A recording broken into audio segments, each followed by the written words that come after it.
Hi, Dennis Jones is my name. I'm a senior private client financial planner at CCA, Financial Planning. I'm here today with Damien Butler, the principal of Butler Chartered Accountants. Damien, I believe, in addition to having the normal tax and compliance work that accountants do, your firm is also very actively involved with self-managed super and the business development, the LIFT program for small business owners. Can you tell us a little about that? In terms of the LIFT program, what that is, Dennis, that's a business improvement program that we work with our business clients on. So we work with clients to improve the value and profitability of their business. And essentially through that program, we work on a quarterly or bi-monthly program with them to review and implement strategies in their business so that it's going to increase their immediately increase their profitability and over time increase the value of their business as well. And then that leads on to other areas such as succession planning. You know, how are they going to divest of their interest in the business? How are they going to retire? What's their end game? And those types of issues come out of it as well. So, great. It's interesting. Accountants actually providing proactive advice. That's unusual. we're just one out of the box. No, I must confess that at CCA we do work very closely with Damien and the team from Butler CA, and they are unusual in that regard, that their advice is proactive, and in many cases they prefer to schedule their client meetings a year in advance, so there's always an ongoing program and nothing falls through the cracks, which is great for a change.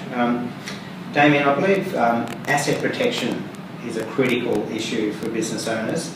Can you comment on the importance of business structure with regard to asset protection? Okay, Dennis. Yeah, look, asset protection is becoming more and more prominent as one of the key reasons why we restructure businesses. Society in itself is becoming more litigious nowadays. When you run a business, you're probably at risk to a high degree than most other private citizens, particularly those who work as employees. So we consider those who are in business to be at risk. Therefore, we want to protect their assets so that if they're being sued by customers or creditors or those types of things, that is limited to the business risk, and they're not putting up their personal assets or investments to be at risk of claim by those creditors or litigants. So overall, you know, we want responsible business owners, but we want to be able to draw a line in the sand and say, well, look, this is what is at risk. We want to then be able to put things safely away from that risk, such as their homes, their investments, their superannuation, and those types of assets as well. So it's probably one of the things that's foremost in our mind when we're structuring for clients. Would that apply, I mean, business risks and asset protection and structure would apply just as much to professionals, doctors? I know you do a lot of work with doctors and medical specialists as well, so that business structure, how they own their business and how they separate that from their personal assets, that would be just as important, wouldn't it, for doctors as well? Probably more so, particularly in the medical fraternity, we're seeing a lot more litigation, and asset protection is probably key to those more so than other businesses as well. Yeah. Now, it is an interesting point that business structure, with most clients we've observed over time, their business structure just sort of evolves, and often it's not the best structure for them, it's just the way it is. So a review of business structure is a really good idea.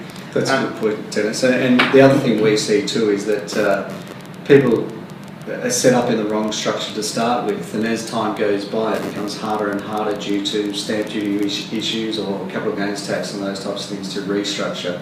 So to actually get structured properly in the first place is probably the key. First expense is the best expense on that one.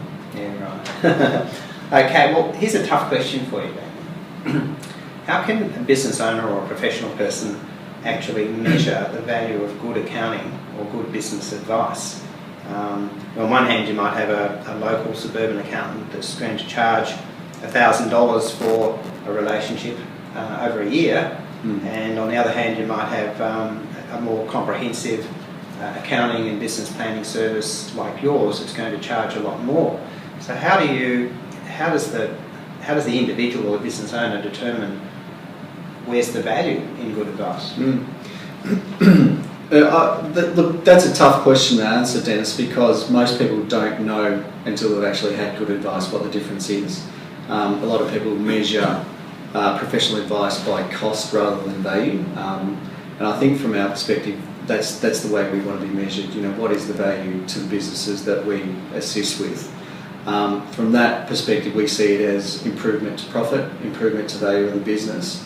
And also being proactive in terms of that we're actually engaging with them on strategies to improve the business, strategies to improve structure, and also strategies from, say, tax planning perspective. So we're saving tax, we're improving cash flow, and we're also, providing probably a better outcome in terms of lifestyle for those business owners.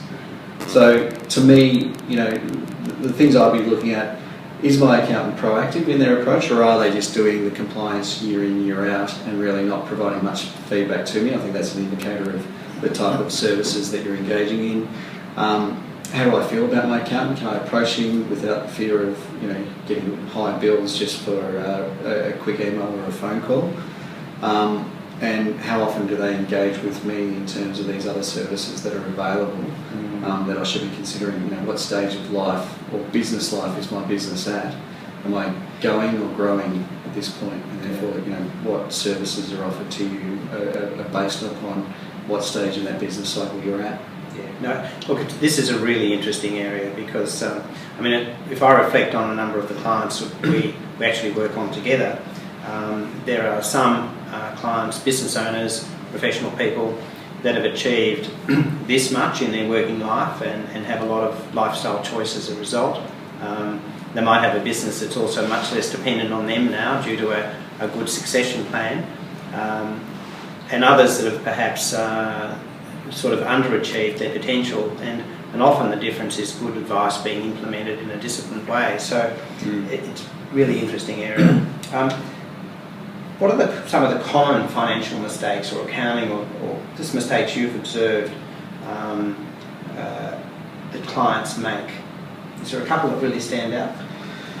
Look, probably from the business improvement perspective, I think the big mistake that a lot of businesses make is going for growth over profit, in that they see activity as profit and not actually making sure that they've got pricing strategies right, they're making good margins, they're keeping on top of overheads, making sure that their stock levels are right, inventory level, receivables are at a reasonable level, in that people are paying them on time. So really looking at cash flow rather than just turnover as part of their business. So that's probably the biggest side from the business improvement perspective, that confusion of activity versus profit. Outside of that, in terms of structuring, we see a lot of people who are structured for asset protection, but then over time just let little things such as beneficiary loan accounts, where they've loaned money to the trust or the operating entity, which then becomes an asset that could be up for potential litigation or creditors. So some of that seepage that you see over time, where assets that they thought were protected actually become unprotected because they're not keeping on top of it, not measuring and retesting that structure periodically. And that can put significant risk on business and the business owner. So apart from that, they're probably the two key ones. But to me, I think the biggest thing for businesses is actually making decisions. Make a decision. The best thing that can happen is you make the right decision. The second best is it's the second best decision. The worst thing you can do is actually not make a decision in your business. So we get people to make sure that they make a decision. We can test it, make sure it's either improved or actually put other actions in place to keep continually improving your business. It's a really interesting point. Is so many people we observe will come to us because they've made a bad decision, or they haven't, as you say, they haven't made a decision at all, and things have just evolved over time. Better to make quality decisions by continuing to measure rather KPIs, key performance indicators. Yep.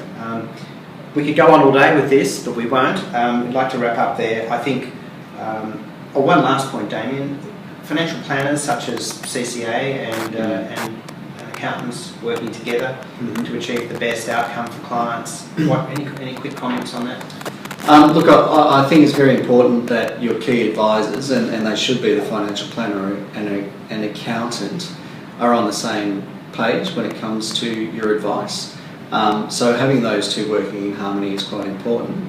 I suppose from the perspective of the way that we work, Dennis, is we're two independent experts coming together with the combined knowledge, so we're not working with each other's interests in heart, it's actually the client. So having that independent expert working on your financials is probably the best way to go. Great. No, that sounds great. And look, if anyone watching this would like a financial x-ray of your position, your business and your financial position, please contact us and we can arrange that for you. Thank you very much.